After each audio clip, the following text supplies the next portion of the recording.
Question number 1. What do you see as the role of visual arts in our mass-mediated world, and particularly in your profession? Paul replies, the evolution of social media on the internet puts greater emphasis on pictures than we've possibly ever had before in our civilization. Although literacy in written language is a more modern development, and our ancestors recorded history with drawings, we've never before had access to limitless images, both real and invented, to express our beliefs and values. Recent surveys of Facebook shares show that we are disseminating many more visual messages than written posts. Written blogs are falling in popularity while picture posts are on the rise. Graphic novels are becoming more popular than ever before and are no longer regulated to child audiences. Children are being sedated by a steady stream of motion entertainment. Riding in the car and looking out the window is no longer enough. The kids are being given TV screens and iPads to watch in order to keep them mollified. The demand for motion media is constant in the United States, and statistics show increases every year in the number of people who are watching moving media on handheld devices. As a creator of moving media, my role is to tell stories that give viewers a different perspective on their life, the lives of people around them, and the people living in the parts of the world they will never visit. The demand for moving images is enormous. Question number 2. With new communications and media technologies, imagery is almost instantaneously available. Do you believe that this is having a positive or a negative influence on the industry, and can you provide an example? Paul replies, every media industry is impacted by changing technology. The most negative impact of our demand for instant gratification is the news media, which rushes to report news before verifying its authenticity.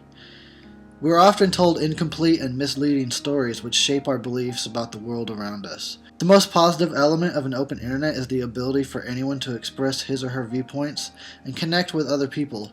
As a result, many events that may have never been reported on a global scale are now reaching a worldwide audience. In the feature film industry, the demand for instant access to the newest movies fuels a growing piracy community.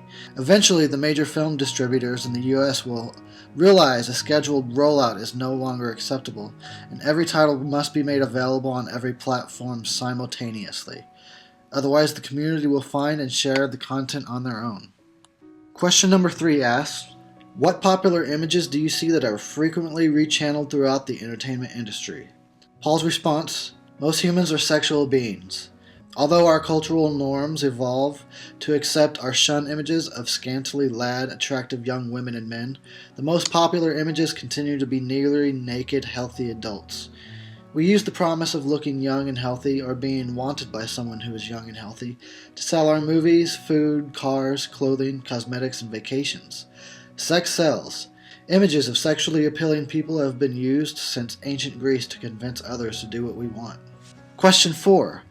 Are there particular images that this industry has popularized and or created?